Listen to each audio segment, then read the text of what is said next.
sujets sont un peu entrelacés, donc on va se partager un peu le micro. On va démarrer par un chantier qui a été mené en 2025 et auquel vous avez certainement pu assister lors de la consécration de cet hôtel et mobilier liturgique qui a été installé dans la chapelle Saint-Laurent. Donc c'est un projet qui a été porté par La Fabrique et en lien très étroit avec l'œuvre Notre-Dame, qui a exécuté les travaux. Donc je vais évoquer assez rapidement, puisque l'an dernier, on avait parlé de la partie plutôt conception-étude, si vous vous en souvenez, donc de la manière dont avait été pensé et conçu en partenariat étroit avec l'OND ce mobilier liturgique, donc un autel, un ambon et un ensemble de sièges, de présidence et d'acolytes. Là, je vais me concentrer plutôt sur, on va plutôt parler de la partie hôtel, puisque c'était vraiment le tour de force, on va dire, de ce chantier en création. Et je vais plutôt parler de la partie atelier. Aymeric parlera plutôt de la partie travaux in situ dans la chapelle. D'abord pour évoquer ce travail qui a été finalement très long et auquel vous avez pu assister. Donc on va essayer de partager quelques images de ce travail de taille qui a été réalisé par les tailleurs de pierre de l'œuvre sur principalement les panneaux. Donc cet hôtel est constitué de 4 panneaux taillés qui supportent une table d'autel. L'ouvrage était destiné justement à démontrer les capacités de taille des tailleurs de pierre et aussi de montrer que cet ouvrage était quelque part assez inventif et performant, en montrant que le léger pouvait porter la masse. Donc là, je vous montre quelques photos de taille des panneaux qui supportent la table d'autel. Donc voilà, qui se passe de commentaires. Aymeric aurait beaucoup plus de choses à dire que moi. Là, on voyait donc il y avait la partie revers et la partie convoi, la partie avant de ces panneaux. Simplement dire quand même que les 4 panneaux ont représenté près de 2500 heures de travail et les grands panneaux plus de 600 heures. Donc ça a été un chantier en atelier principalement de mars à septembre 2025, donc un temps assez long de travail avec un enjeu qui était évidemment de ne pas fragiliser des pièces particulièrement fragiles par leur disposition, leur taille et leur aspect. Et donc la difficulté était d'arriver à les tailler sans faire de dégâts. Donc voilà, c'est un travail qui a été assez extraordinairement mené par les tailleurs de pierre. Juste la photo de gauche, ça a été donc la pose à blanc à l'envers au sein des ateliers de l'œuvre pour vérifier les assemblages. C'est quasiment en fait un ouvrage de menuiserie, presque plus qu'un ouvrage de taille de pierre, de par les assemblages qu'on avait mis au point ensemble avec le bureau d'études de l'œuvre. Et donc vous le voyez, il y a des ouvrages qui sont dissimulés dans la photo de droite, sur la pose à proprement parler, et notamment cette traverse en fait, qui permet de relier et de solidifier en fait, les ouvrages et les panneaux qui constituent le support de cette table d'autel. Et sur la photo de gauche, vous ne le voyez pas, mais il y a la même traverse qui est dissimulée dans une feuillure de la table d'autel. Donc c'est, comme je le disais plus tôt, un travail presque de menuiserie que de taille de pierre. Voilà, on est dans un travail qui est extrêmement précis et raffiné. Aymeric, je te laisse peut-être évoquer la partie pause.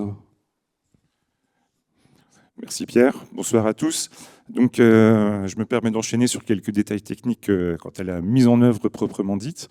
Donc on parle sans arrêt, on parle d'un mobilier liturgique. On constate assez vite que c'est un mobilier pas tellement mobile, puisque comme vous le voyez, on a dû déposer le dallage où on allait l'installer pour pouvoir glisser directement sur la dalle béton les éléments que Pierre décrivait.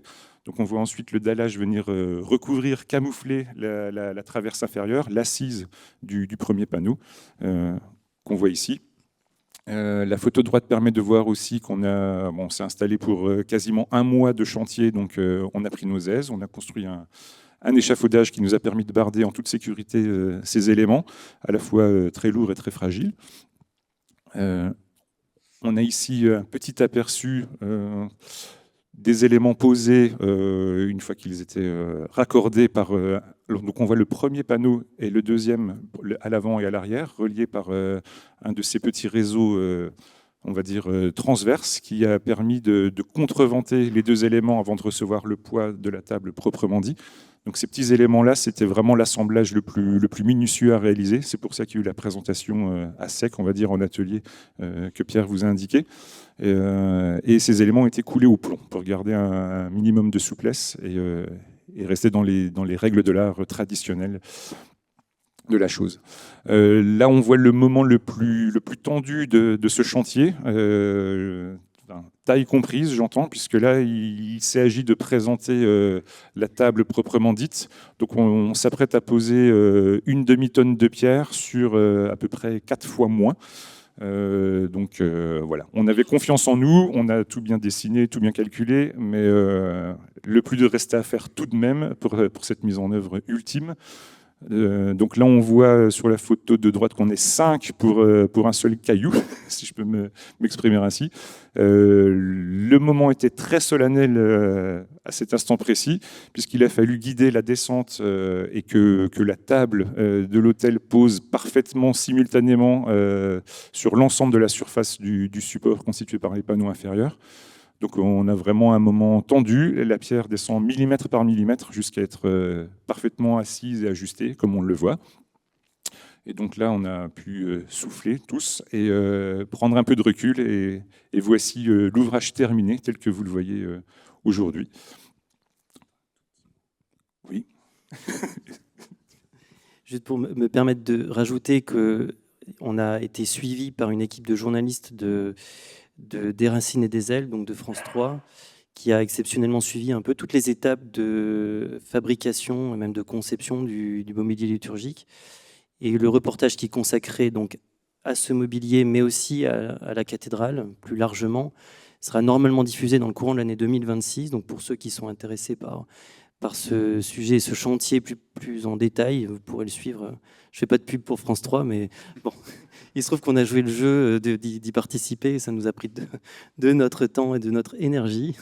Donc vous pouvez retrouver aussi dans ce reportage des éléments sur ce chantier qu'on a décrit là très succinctement. Merci pour la précision. Donc voici pour cette première partie de présentation sur le mobilier liturgique de la chapelle Saint-Laurent. On va enchaîner sur les grands chantiers de restauration, de conservation et les opérations qui se sont déroulées en 2025. Donc je vais continuer à garder le micro pour présenter le chantier du portail Saint-Laurent dans la partie œuvre Notre-Dame, pour ensuite laisser à Alexandre la parole pour les lots État. Donc, comme Pierre vous l'expliquait, l'essentiel de l'atelier des tailleurs de pierre a été entièrement dévoué à la réalisation des pièces du mobilier liturgique. Mais entre-temps, l'équipe sculpteur, elle, a eu à se consacrer aux derniers éléments d'ornementation et de sculpture pour la pose de ces éléments sur le chantier du portail. Donc là, on a ici quelques images du dernier grand gable en train d'être ornementé. Et on évoque également aussi la copie de la couronne de la Vierge que je vous présenterai un petit peu plus tard. Ça vaudra le coup.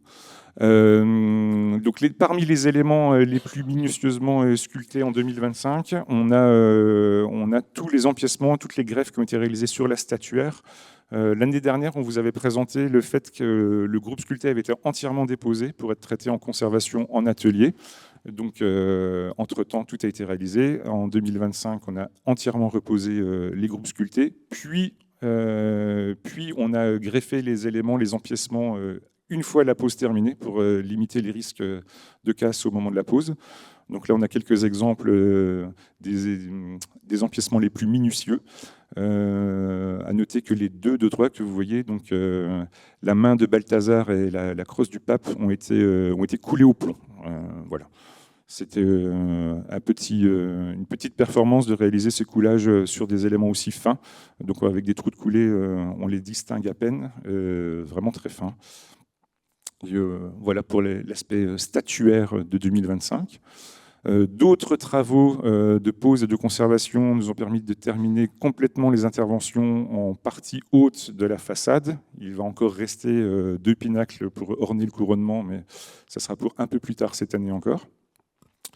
Ensuite, on a un autre ouvrage qui a été réalisé cette année qui vaut le coup d'être mentionné, puisqu'on a modifié le système, on va dire, anti-volatile qui protégeait les éléments sculptés du dais, enfin sous le dais du portail. Donc ça, c'est un nouveau système qu'on a mis en œuvre en suivant l'exemple de celui du tympan, enfin des deux tympans du chantier précédent sur le transept sud, merci, le croisillon sud du transept. Donc c'est un système qui a fait ses preuves en termes d'efficacité. Et comme on ne voulait pas reposer un grillage un peu trop occultant à notre goût sur les très jolies choses qu'il y a à distinguer sous le dais, Pierre-Yves Caillot a souhaité qu'on reconduise ce nouveau dispositif à base de filins. Alors cette fois-ci, ils sont verticaux pour pouvoir épuiser les formes un peu plus, disons, un petit peu plus complexes de cette partie de la cathédrale. Donc là, on voit ce système de filins qui sont tendus le long d'une structure en cuivre, qui se dissimule dans la moulure des ouvrages du dais. Et le résultat est plutôt satisfaisant visuellement, enfin je vous en laisse juger, mais une fois sur place, il se laisse assez vite oublier. On espère qu'il sera aussi efficace que de l'autre côté, mais c'est plutôt prometteur. Et ensuite, je vais terminer sur les dernières interventions de cette année, donc en partie basse, où il s'agit de traiter en conservation l'ensemble du soubassement. Donc on voit à droite l'ouvrage de dessalement, donc avec l'utilisation de compresses qui nous permettent de tirer les sels de la pierre, vu que tout le soubassement était agressé chimiquement assez logiquement par tout ce qui était gaz d'échappement, parce qu'on est sur une voie de circulation. Et c'est aussi un élément de l'ouvrage qui reçoit un peu par capillarité tout ce que le sol peut charrier, notamment en termes de sel de déneigement, par exemple. Donc voilà, il a fallu dessaler pour assainir les soubassements avant de les nettoyer et de les compléter voilà, de manière formelle. Et puis, on voit à gauche des travaux de nettoyage avec une nouvelle machine dont on s'est doté. On en parlait peut-être déjà l'année dernière, mais il s'agit d'un laser qui nous a permis de nettoyer de manière assez satisfaisante les ornementations des tableaux de la baie du portail proprement dite, donc ce qu'on distingue à gauche. On voit encore une zone témoin toute noircie, qui est encore intacte, mais on voit à quel point le travail de nettoyage a été efficace grâce à cette nouvelle machine. Voilà. Et puis, je me permets de terminer la partie OND de ce chantier en vous présentant la Vierge coiffée de sa couronne toute neuve et au-dessus de laquelle on distingue un emplacement laissé libre pour bientôt recevoir le fameux petit ange dont on vous avait parlé l'année dernière et qui va bientôt retrouver sa place. Voilà pour la partie œuvre Notre-Dame. Donc, Alexandre, je te laisse continuer. Merci Émeric, bonsoir à tous. Donc, les habitués de cette conférence savent que beaucoup de chantiers sont partagés entre l'œuvre Notre-Dame, la fondation de l'œuvre Notre-Dame et l'État. Et le chantier du portail Saint-Laurent en est un bon exemple. On vous en parle depuis plusieurs années, parce que ce sont des chantiers qui durent. Celui-ci a commencé en 2021 et s'achève cette année, en 2026. En 2025, il s'est passé beaucoup de choses. Ce qu'Émeric vous a montré, c'est donc tous ce qu'on pourrait appeler les lots de travaux, sculpture, pierre de taille et conservation de la pierre, toutes les inventions en nettoyage et en dessalement, consolidation de la pierre, qui sont les spécialités de l'œuvre. Et les autres lots, les autres corps de métier ont été pris en charge par l'État, ministère de la Culture et donc la DRAC Grand Est, et confiés à des entreprises privées. Et donc je vais vous en donner quelques illustrations. Mais en vous expliquant d'abord que ce chantier, il avait une motivation sanitaire au départ. La restauration des décors sculptés et taillés, qui a été vraiment l'œuvre des ateliers de l'œuvre Notre-Dame, était une réparation de dégâts dont il fallait aussi réparer les causes. Et une des principales causes de ces dégâts, ça a été, outre la pollution dont a parlé Émeric, des infiltrations d'eau dues à des défauts de couverture sur le toit terrasse de ce portail. Le portail Saint-Laurent était initialement couvert de dalles de pierre.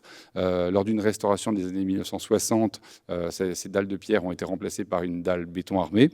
Et le système d'écoulement des eaux sur cette dalle était visiblement mal conçu, en tout cas insuffisamment dimensionné, et il a entraîné des dégâts au cours des décennies qui ont suivi. Et voilà, lorsque le chantier a commencé en 2021, c'est parce que ces dégradations par l'eau avaient atteint un point grave, des morceaux de parties hautes tombés sur la chaussée, et il s'agissait à la fois de sauver l'œuvre en cours de dégradation et de protéger le public qui passe quotidiennement au-dessous.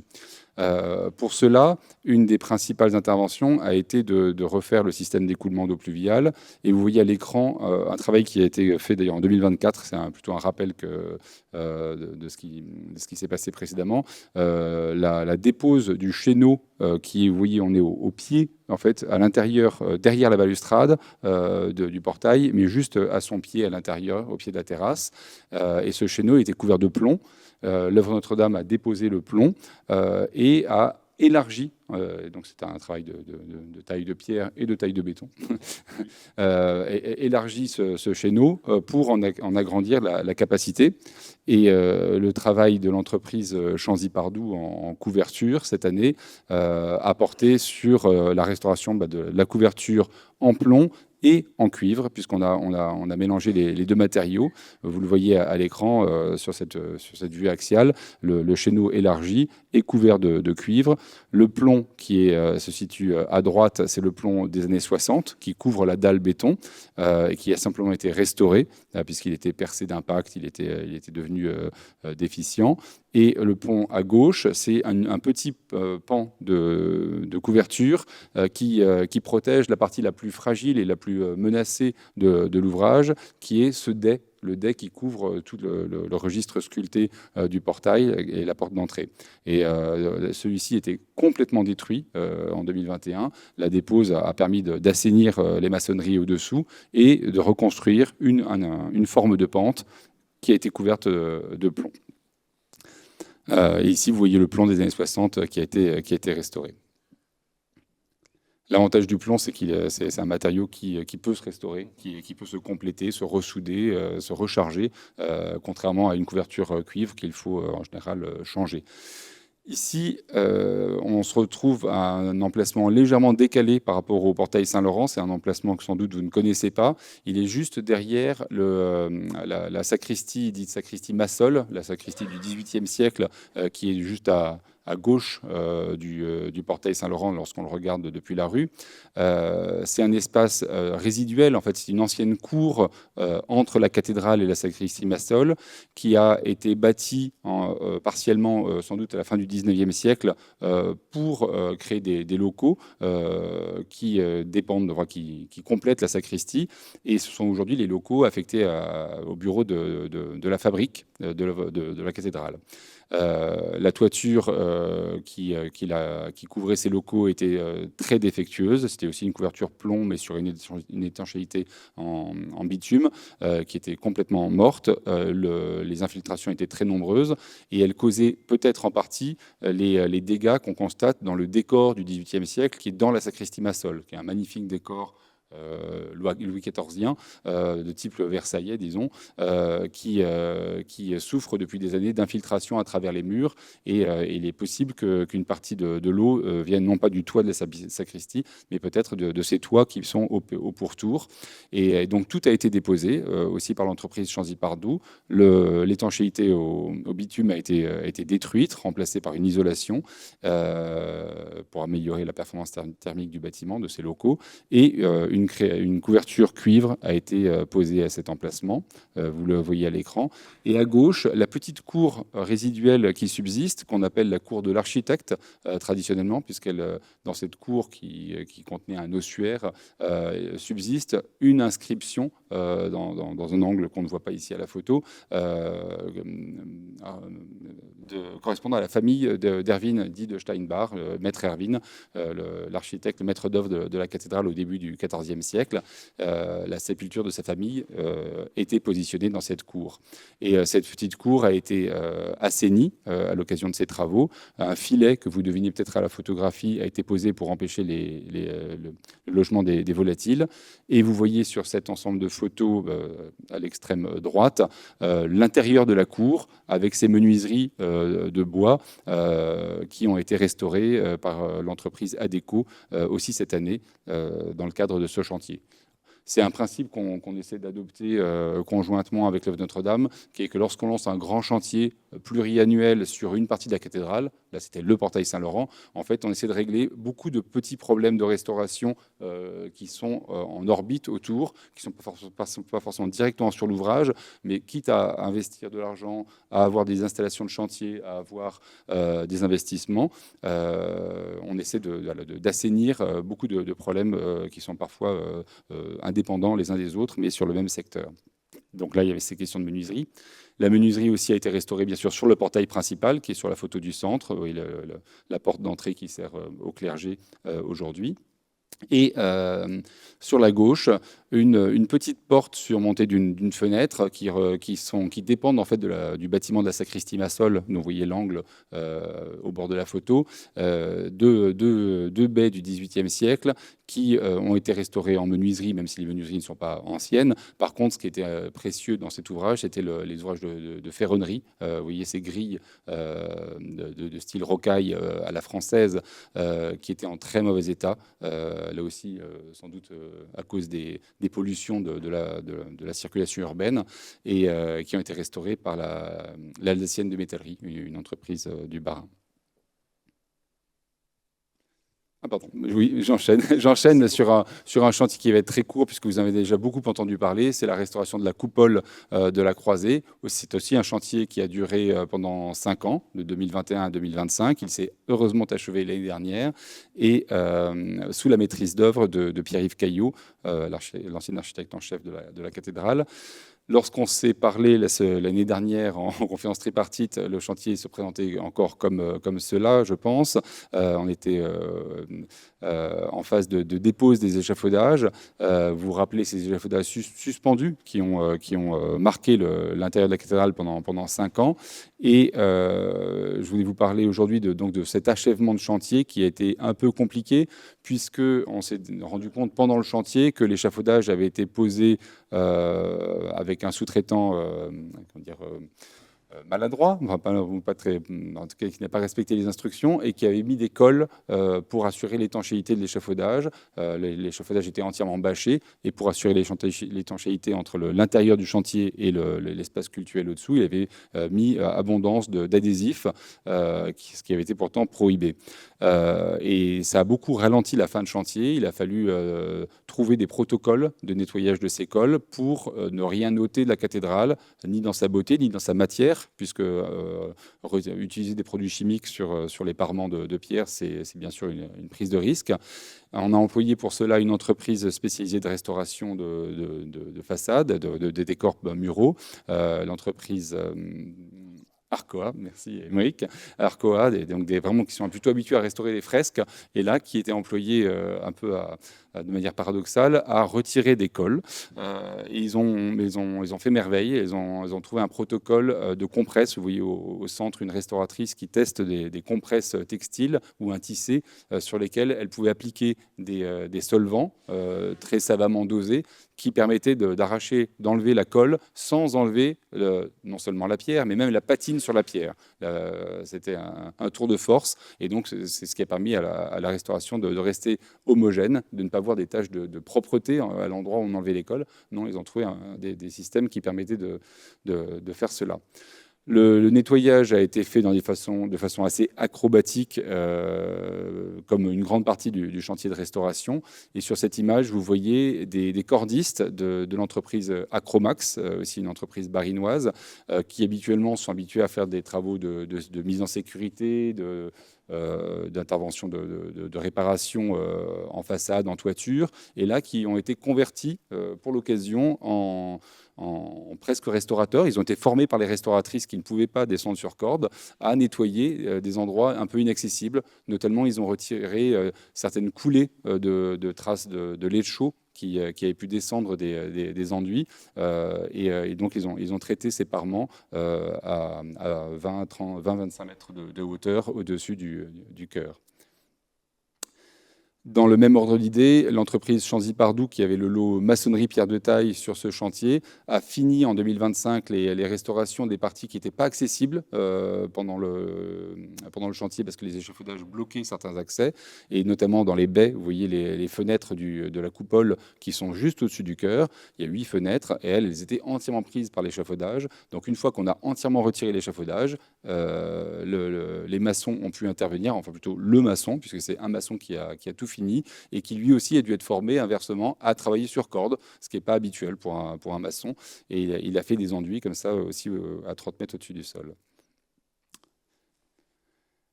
Je vais maintenant passer la parole à Pierre Dufour pour évoquer les études menées en 2025. Le principe à la cathédrale, qui est propriété d'État, c'est que les études de fond, les études qu'on appelle de diagnostic, sont commandées par la DRAC, et ce sont celles qui vont permettre de programmer des travaux à plus long terme avec l'œuvre de Notre-Dame lorsqu'on se partage la maîtrise d'ouvrage. Ces études, elles sont de différentes natures et plusieurs ont été commandées en 2025. On ne va pas toutes les évoquer en détail maintenant puisqu'elles sont souvent très longues à mener et donc elles ont commencé l'année dernière, elles se poursuivent cette année. La majeure partie seront rendues en 2026, d'autres peut-être vont se poursuivre. C'est ce qu'on voulait évoquer comme programme ce soir. Il y a le bilan sanitaire de la cathédrale, c'est une type d'étude qu'on commande systématiquement à l'arrivée d'un nouvel architecte en chef pour qu'il prenne en main l'édifice. Et donc ça, Pierre pourra vous en parler. Il y a des projets de restauration, la tourelle sud-est de l'Octogone, les couvertures de la chapelle Saint-Michel et les vitraux de la chapelle Sainte-Catherine, trois dossiers de diagnostic préalable à des travaux de restauration. Il y a un dossier qui est au stade des études de maîtrise d'œuvre, des études de maîtrise d'œuvre. Qui se fait avec l'œuvre Notre-Dame, c'est l'emmarchement sud du transept. Et enfin, la DRAC a commandé une étude de signalétique et accessibilité de manière transversale en tant que propriétaire, sachant que ce sont des questions qui touchent à la fois la fabrique en tant qu'affectataire cultuel, l'œuvre Notre-Dame en tant qu'exploitant de la plateforme, notamment de la cathédrale, et bien sûr l'État pour tout ce qui concerne la sécurité et la sûreté. Pierre, je te passe la parole. Tu as un peu tout dit. Non, j'ai lu une liste. Oui. Non, mais c'est toujours cette ligne. Non, mais Alexandre a déjà à peu près tout dit. Effectivement, c'est des études qui sont plus ou moins longues. Le bilan sanitaire est peut-être une des études qui est la plus longue parce qu'elle nous a obligés en fait, à investiguer je dirais, tous les recoins de la cathédrale, ce qui fait qu'aujourd'hui on la connaît très bien, mais qui est effectivement assez long parce que c'est un véritable labyrinthe. Donc on a travaillé à la mise à jour de ce bilan sanitaire puisque le dernier avait été effectué par mon prédécesseur Pierre-Yves Caillot il y a presque 10 ans.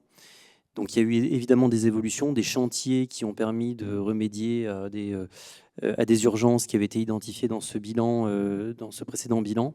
Et puis quand même de nouvelles urgences qui ont été identifiées et qui croisent avec le travail d'entretien qui est réalisé par l'UDAP et par l'œuvre. Donc il y a eu un travail aussi assez approfondi de récolte de ces informations issues, et tu vas en parler je pense Nadia, de ces investigations que vous faites de près sur l'état de la cathédrale, donc qui ont été intégrées au bilan sanitaire.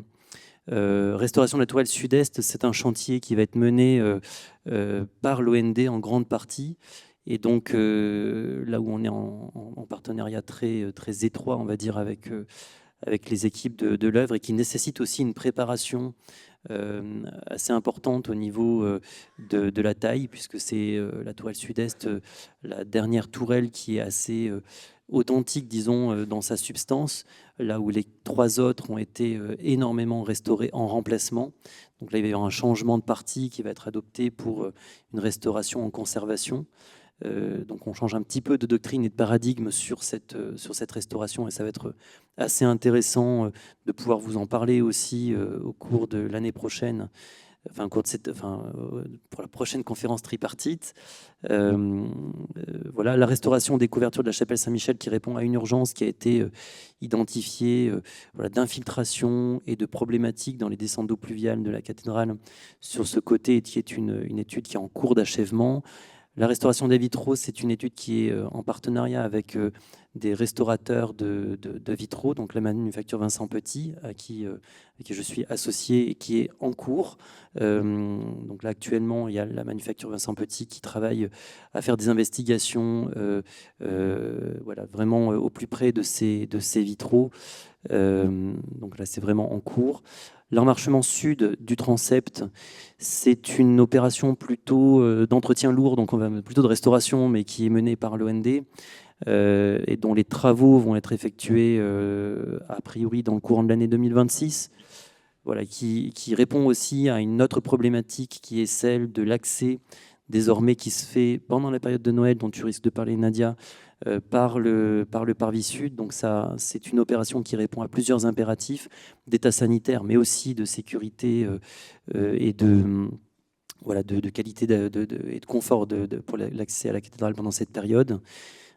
Et la cinétique et l'accessibilité, c'est une commande alors qui est complexe parce qu'elle croise vraiment, c'est une commande tripartite, si j'ose dire, puisque tout le monde est intéressé par le sujet de cette signalétique et des problématiques d'accessibilité PMR à la cathédrale, et qui vise à remédier à des problèmes à la fois directionnels pour les visiteurs de la cathédrale, mais aussi qui vise à introduire une signalétique culturelle, voilà, qui répond à un certain nombre de besoins qui ont été lourdement exprimés par toutes les parties de la cathédrale, des utilisateurs, donc la fabrique, l'État et l'œuvre sur la partie parcours de visite de la plateforme. Sur la partie restauration du parvis sud, il y a une opération qui est un peu entrelacée, qui a été conduite par la CRMH et par l'UDAP, qui est donc la réalisation d'un sas d'accès à la cathédrale sur la période de Noël. Donc là, je vais laisser Alexandre développer un peu ce sujet qui va être rapidement développé, je pense. Juste un mot, en effet, c'est la conséquence de cet accès ponctuel à la cathédrale par le portail sud du transept pendant la période du marché de Noël. Ça a été expérimenté en 2024-25, l'hiver 24 pour la première fois, et on a constaté que l'ouverture de ce portail, qui ne dispose pas de tambour de menuiserie pour une ouverture confortable, induisait une entrée massive d'air froid, d'humidité dans la cathédrale, juste au moment où il y avait le maximum de visites, donc de public, et l'exposition des tapisseries de la tenture de la vie de la Vierge dans la nef, et juste devant l'horloge astronomique, qui est un objet éminemment fragile et précieux, et que ce changement brutal de climat pouvait induire des dégâts sur les œuvres, et donc il était indispensable de créer un sas. C'est un ouvrage qui est difficile à faire sur une cathédrale. On ne pouvait pas le faire à l'intérieur parce qu'il n'y a pas la place au pied de l'horloge astronomique. Les circulations de public à cette période de l'année sont tellement denses que c'était inimaginable de prendre encore de la place sur l'intérieur. Et donc on a décidé de construire cet ouvrage provisoire, démontable, un sas de bois qui est assez haut pour limiter les risques d'intrusion ou d'escalade nocturne, et qui offre un aspect sobre, qui était voulu sobre et si possible discret. Il a été démonté, il sera remonté tant qu'il le faudra pour les besoins du marché de Noël.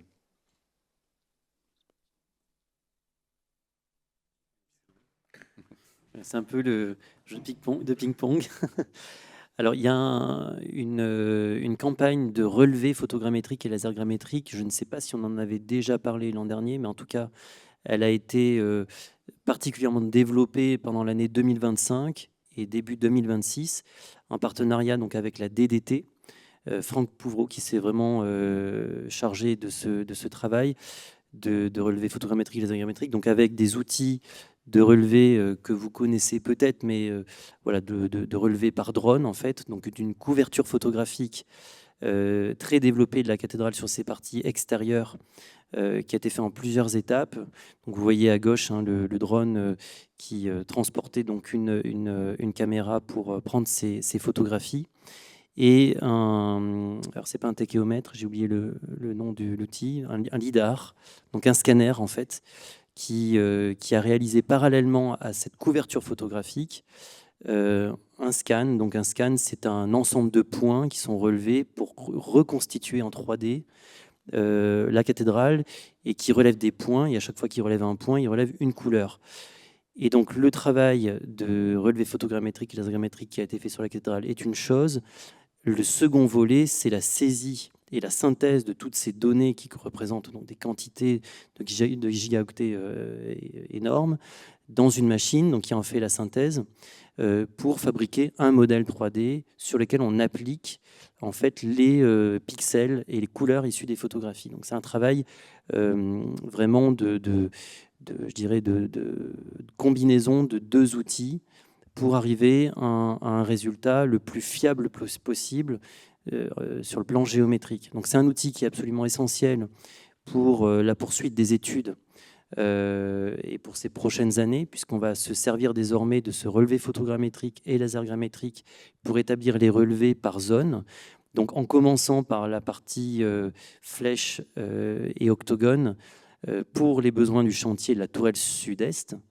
Donc ça, c'est la première étape donc à partir de ce relevé photogrammétrique, d'établir des plans, donc des dessins, avec un parti qu'on a vraiment partagé avec la CRMH, avec l'OND, qui est de reprendre main, on va dire, en tout cas de réutiliser les outils traditionnels, c'est-à-dire de dessiner à la main, de pouvoir reconstituer un fond de dessin à la main dans la tradition des dessins qui ont été effectués par nos prédécesseurs sur la base de ce relevé photogrammétrique. Donc, c'est-à-dire de bénéficier de la véracité géométrique de ce relevé tout en développant un travail qui va permettre de constituer une documentation de qualité par un dessin à la main.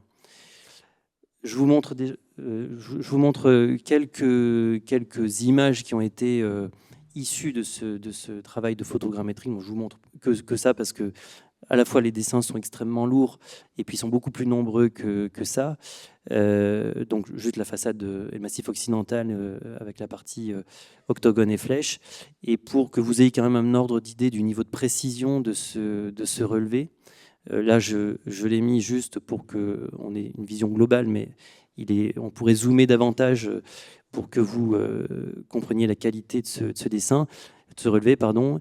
Il a vocation à permettre d'aller assez loin sur le détail des relevés, de faire évidemment le redessin du pierre à pierre, de pouvoir dessiner le joint, mais d'aller au-delà, de relever aussi les pathologies et au-delà même d'aller jusqu'au relevé des marques lapidaires et des traces de taille. Donc on a mis au point avec Franck Pouvreau un niveau de définition, c'est-à-dire un nombre de pixels, de manière à pouvoir avoir cette définition et de pouvoir l'exploiter. Alors c'est un travail qui a été fait sur la coupole, tu n'en as pas parlé Alexandre, mais le relevé photogrammétrique de la coupole a été effectué au moment où il y avait l'échafaudage. Et il y a un travail donc, de relevé dit d'archéologie du bâti qui a été fait donc, au XXe, je crois. Donc qui a un niveau de précision que nos prédécesseurs n'ont jamais atteint, je dirais, puisque on est vraiment sur un niveau de précision qui est extrêmement important et qui permet d'avoir en fait des tailles les marques de taille et les marques lapidaires aussi sur ce genre de dessin. Donc ça c'est ce qu'on a envie pour ces prochaines années de pouvoir réaliser sur la base de cet outil qui a été mis en place et qu'on va pouvoir perfectionner aussi, parce que c'est un outil évolutif. On peut relever des parties qui n'ont pas été... comme il y a beaucoup de recoins, comme je vous le disais, il y a des zones qui n'ont pas été couvertes. Mais voilà, c'est un outil qui peut évoluer dans le temps. Voilà, j'ai fait quelques zooms un peu sur cette magnifique rose et sur la partie, le tympan du portail, qui a un relevé de très grande qualité. Je ne sais pas si tu voulais dire quelque chose, Alexandre. Je veux bien expliciter juste un instant le partenariat avec la DDT. DDT, c'est la Direction départementale des territoires, un service du préfet de département du Bas-Rhin. C'est extrêmement rare que ce type de service dispose de moyens techniques de ce type. C'est une particularité alsacienne. Dans le Bas, il y a, je crois, 2-3 départements en France qui ont développé des capacités de numérisation avec utilisation de drones. Et on s'est un peu engouffré dans la brèche, dans l'opportunité d'un partenariat entre services de l'État, la DRAC, autre service du préfet de région, a bénéficié de ce soutien direct. Et en fait, c'est un travail qui est mutuellement bénéfique, puisque nous bénéficions d'un travail gratuit, ce qui est quand même pas, ou presque gratuit, qui n'est pas négligeable en temps de pénurie de deniers publics. Et en plus, c'est l'occasion pour cet autre service de l'État de développer des compétences qui sont rares. Il y a des entreprises privées qui le font, bien sûr, de la numérisation de bâtiments, mais ça coûte extrêmement cher. Et donc là, pour un bâtiment appartenant à l'État, il nous a paru très vertueux de pouvoir faire travailler des collègues à échelon local.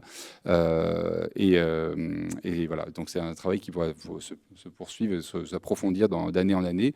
Alors on a fixé la barre un peu haut parce que pour un service qui développe des compétences, la cathédrale, c'est sans doute un des objets architecturaux les plus difficiles à relever en France. Je pense qu'en termes de complexité architecturale, Pierre parlait de recoins. C'est vrai qu'on a commencé par l'octogone de la tour et ses tourelles d'angle.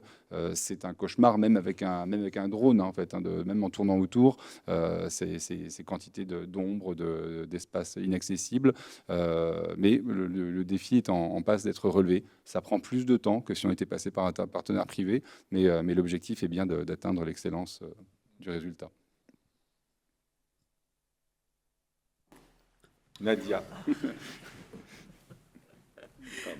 Merci Alexandre. Bonsoir à tous.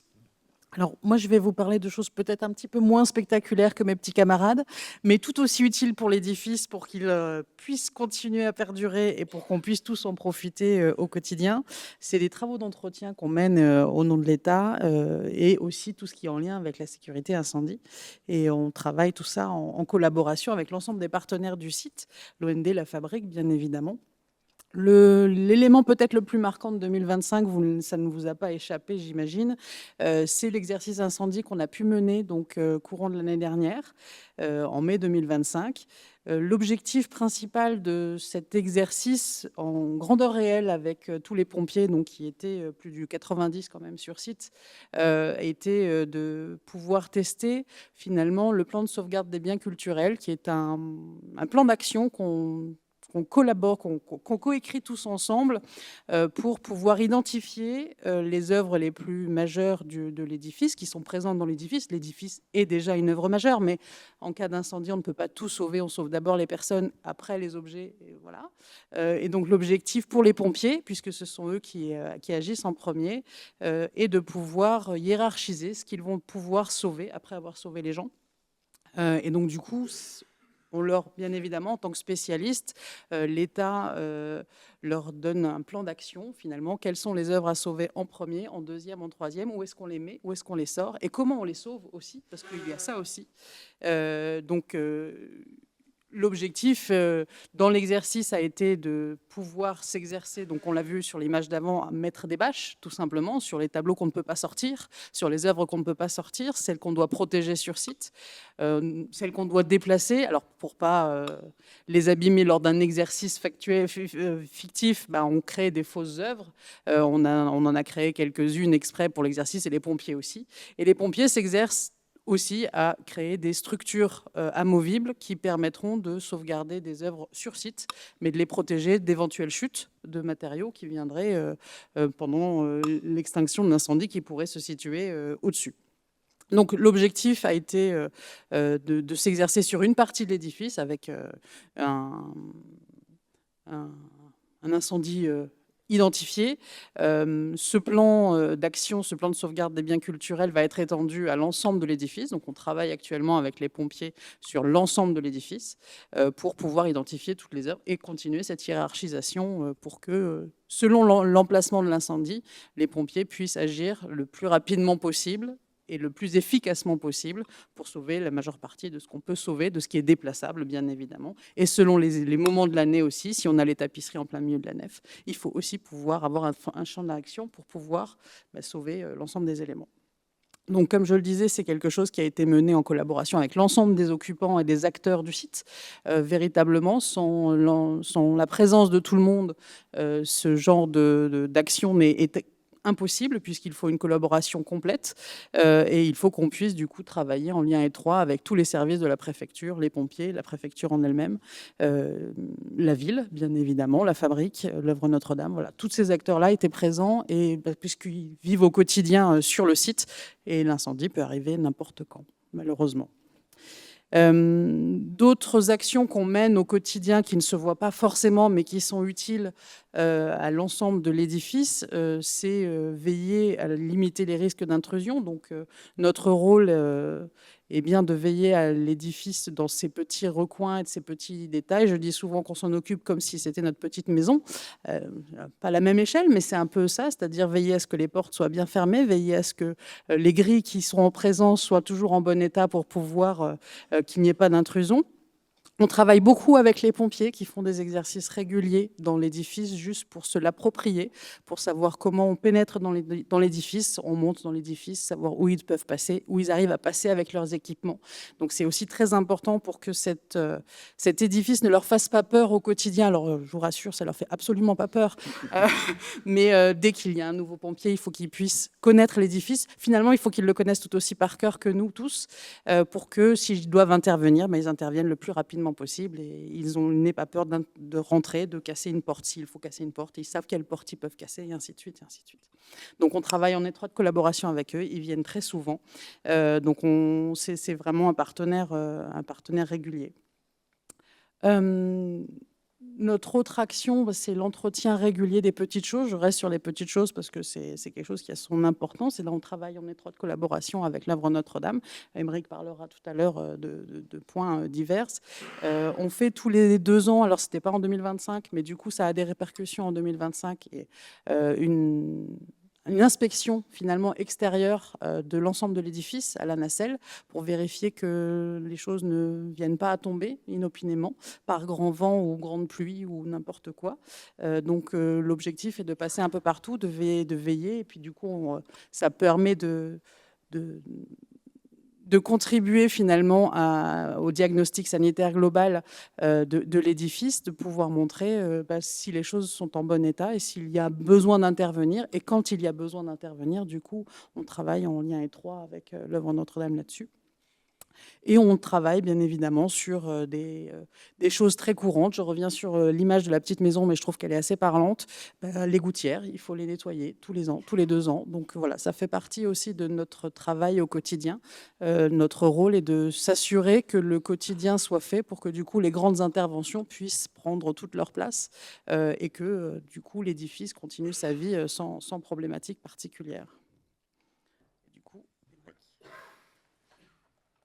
Bon, il s'agit juste d'illustrer ce que Nadia vient de nous expliquer.